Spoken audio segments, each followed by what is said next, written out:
Good day, everyone. My question is, especially to the lead conveners, this is indeed a very broad coalition.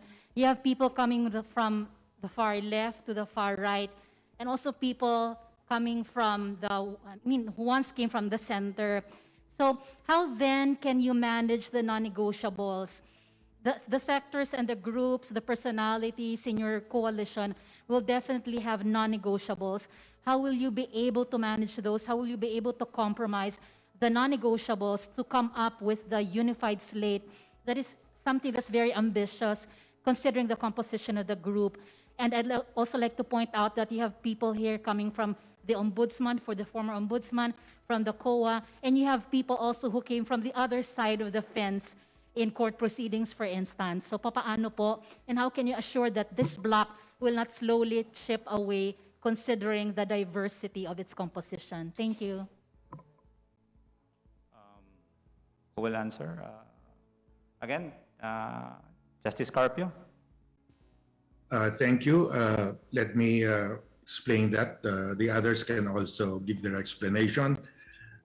All those who have joined the coalition have agreed to respect the decision of the conveners on who will be the candidates of the democratic forces. So from the very start, we have agreed, they have agreed with us that they will respect the decision of the conveners.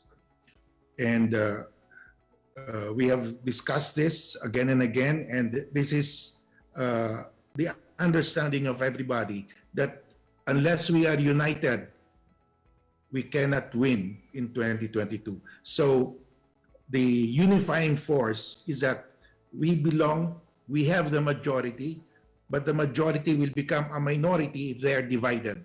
So we have to remain united, and that is the unifying force. And of course, we have our criteria on choosing, and everybody agreed on this criteria. And those who have joined the coalition have given their trust to the conveners to choose wisely for the good of the country. The other conveners may want to explain further on this. Thank you. Attorney Neri. Thank you, Howard. Well, many of us are here today precisely because we are unified first. That the issue of 2022 elections, when another Duterte comes into power, will be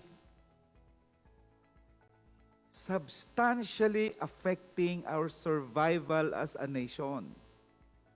And because that is what is at stake, many of us are here because we agree that we all want a united opposition to resoundingly defeat the forces of tyranny that has ruled this country in the last 5 years.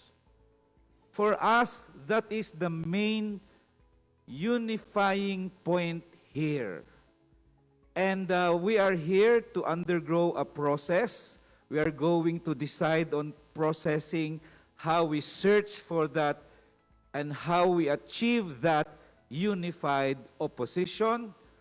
But I think the most important thing that unites us here is our recognition that what is at stake here is not only the survival of activists, is not only the survival of the opposition, is not only the survival of various sectors, the women, the church, it is the survival of the Filipino people. And if only for that, this unity and this coalition is worth fighting and working for. Maraming salamat po.